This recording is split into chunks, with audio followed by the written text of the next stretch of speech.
Other things I've had problems with have been Porsche buyers. They have caused me a nightmare over the last week or two.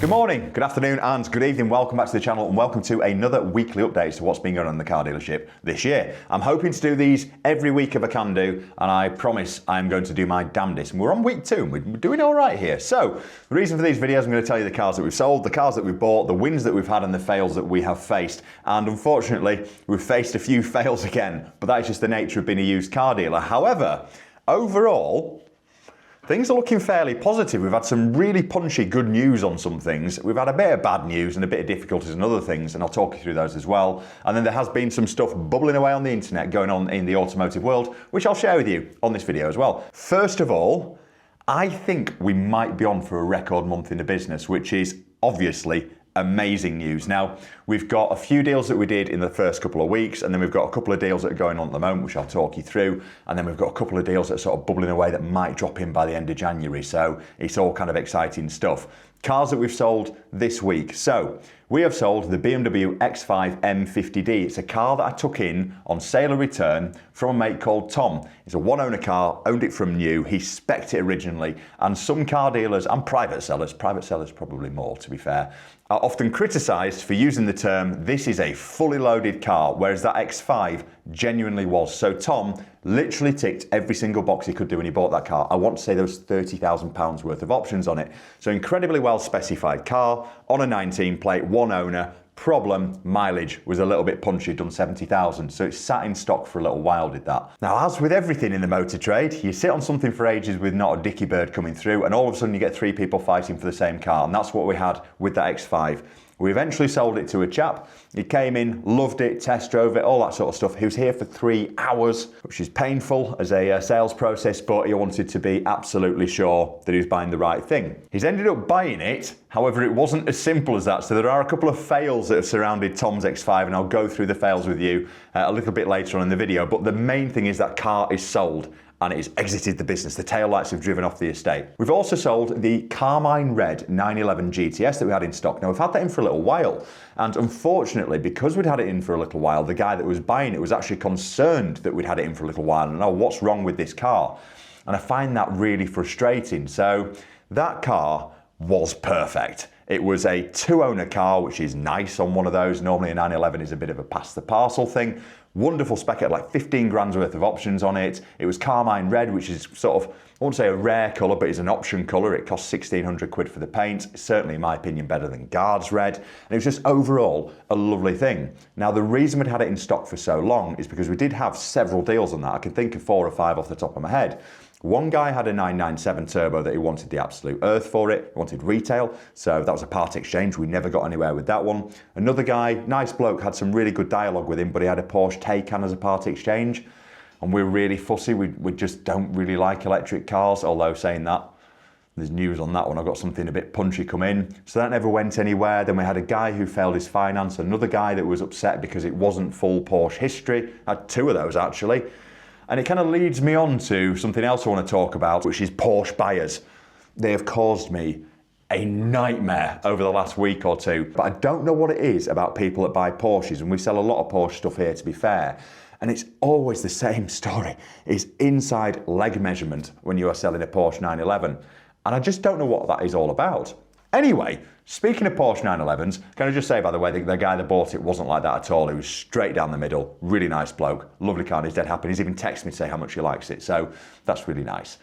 Other 911s, we've got a 996 turbo manual in here. It's a car from a guy called Simon. You might have seen him on the channel before. That car's hung around for a little while. We knew it would do because it's a bit of a modern classic. It's sort of 20 years old. It's done 28,000 miles, but it is beautiful in every single way, and I have stood firm on this, and people have criticised me for it because I think the right man is just waiting to come and buy that car, and we've indeed taken a deposit from the right man. Lovely bloke up in Scotland called Henry. Now, obviously with Henry being Scottish, he wanted a bit of a deal, and we've done a little bit of a deal for him, and he is wanting to book a inspection in, which is fair enough. Usually get this on the older cars, so we're waiting for a chap called Nick to come round and inspect that car. We are hoping all green. We've had a look at it and we can't think of anything that's sort of major that is a problem on that car. However, Porsche inspectors can be brutal at the best of times. So Kind of got a deposit on that, it might come into a sale.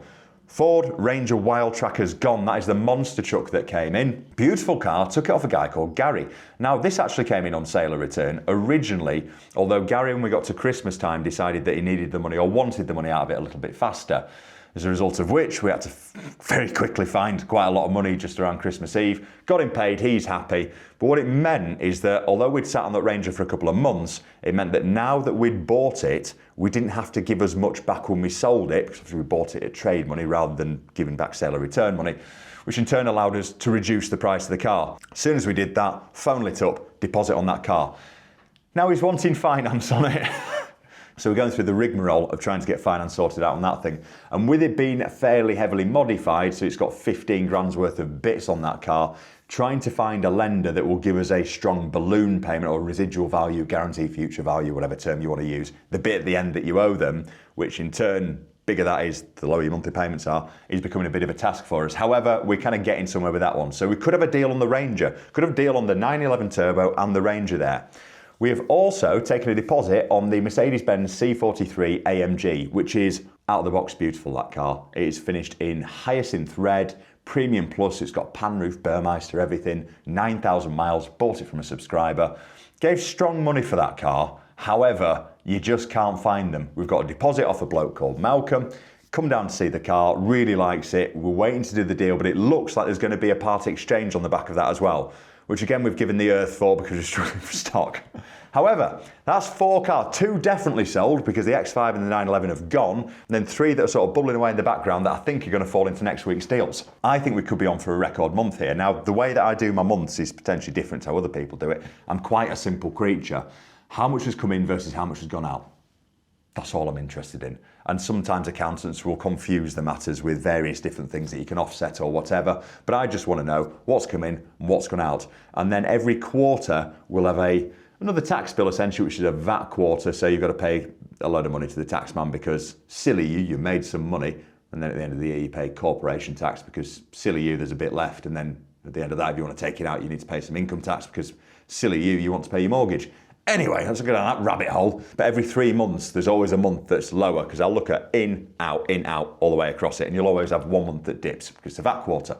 Unfortunately, that dip is in January for us. So although it looks like we're having an absolute stonker, when I come to do the figures at the end of the month, I suspect it's going to be average. But we'll take that. Now, cars that we've bought. It's been slow again. We've bought hopefully an Audi S4, which is a bit of an interesting car because it is a diesel variant. It's one of the sort of newer ones. Really cool, estate, massive spec. We've got potentially a part exchange on the Wildtrak, potentially a part exchange on the C43. But other than that, we've got a couple that we're trying to deal at the moment and they're just not sort of going ahead. All of that going on. Other fails, I've been desperately trying to find a hot hatch. The reason for that is I want to do a raffle with a hot hatch and I also want to enjoy one. Now I think we might have got one from a guy called John. I've been having a conversation with a really nice specimen. It's punchy money though, but I'm wondering whether or not, again, it's just worth buying. Now, this X5 deal, while I'm talking about things that have gone wrong, basically what happened, the guy came in, we did the deal with him, he did the usual thing of trying to knock some money off the car, and we weren't having it because it was priced really well, that car. We'd actually reduced it slightly to sort of get a bit of momentum. He came in, did the deal, shook hands, we did him a little bit of something just to kind of get it across the line. He was happy. When he came to collect that car, he brought a mechanic with him.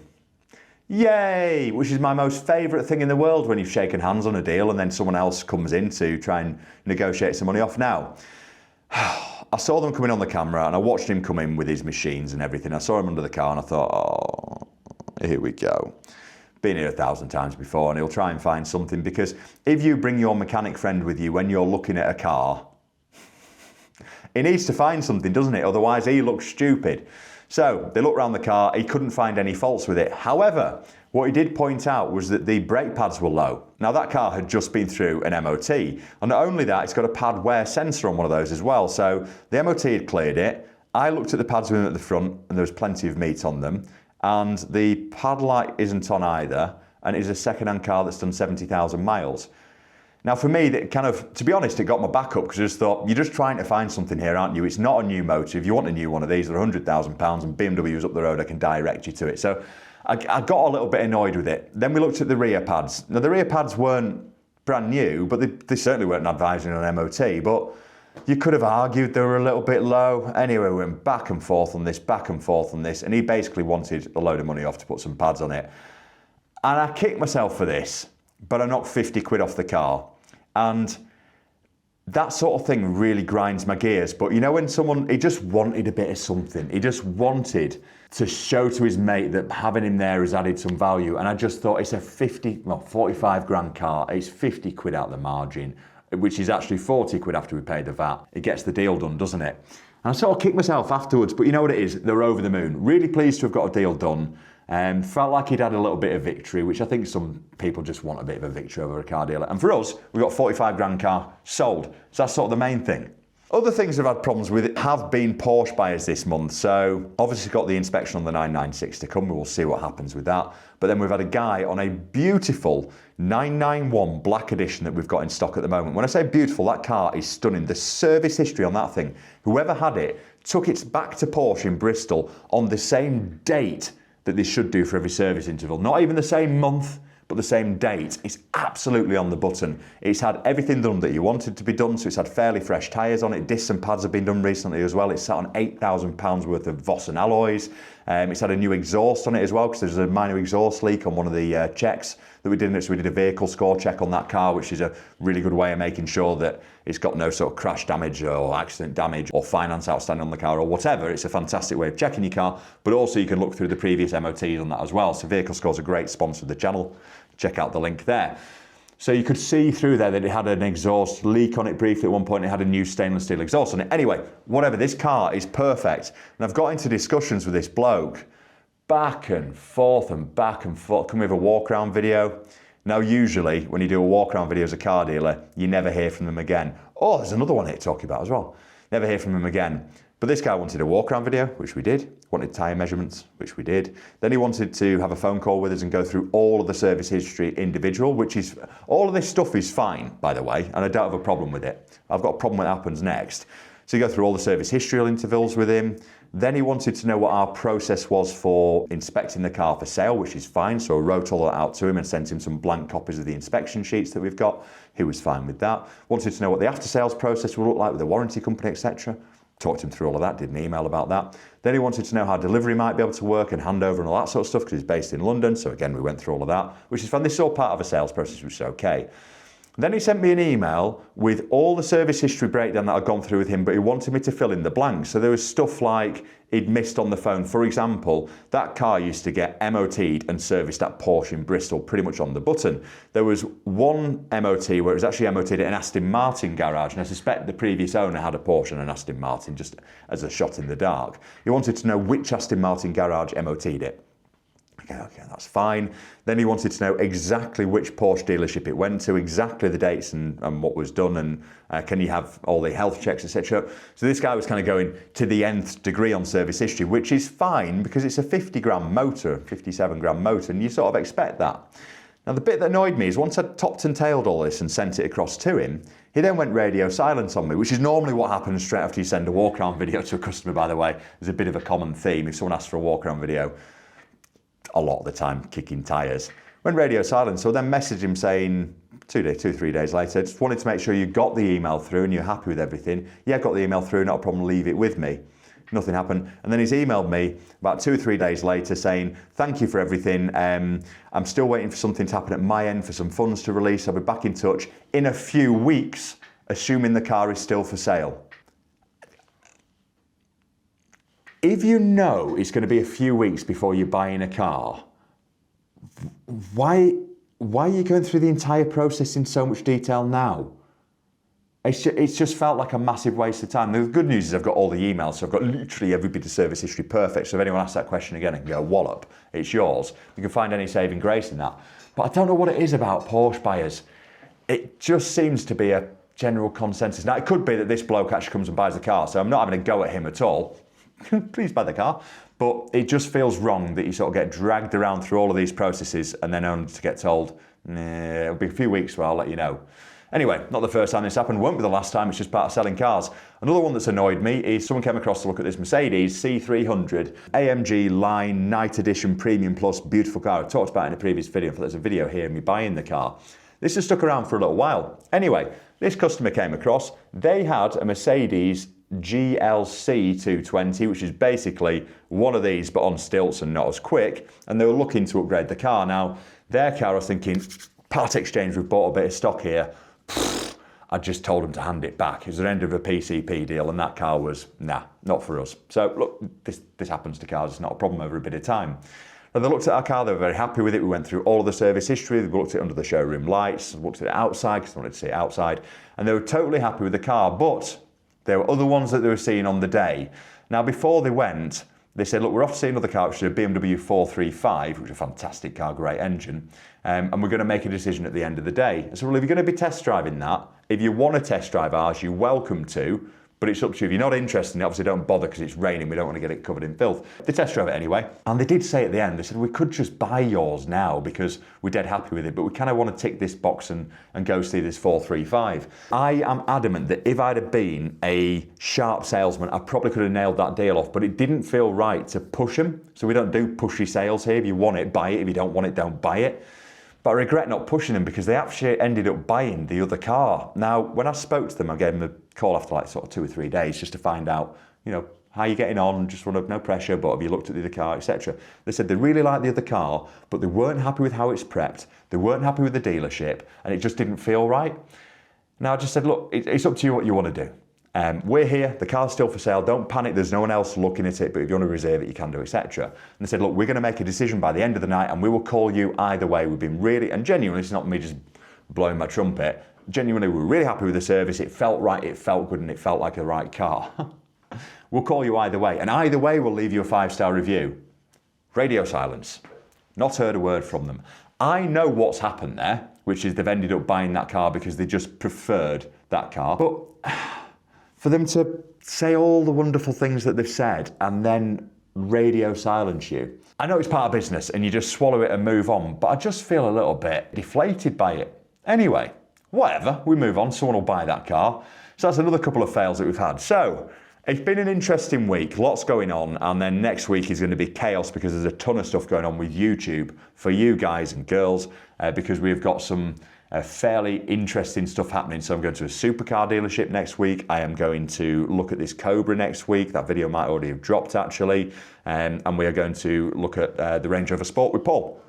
Loads of stuff happening, lots of travelling about the country next week. However, what's been happening in the news? Well, apparently petrol prices are at a 4-year low.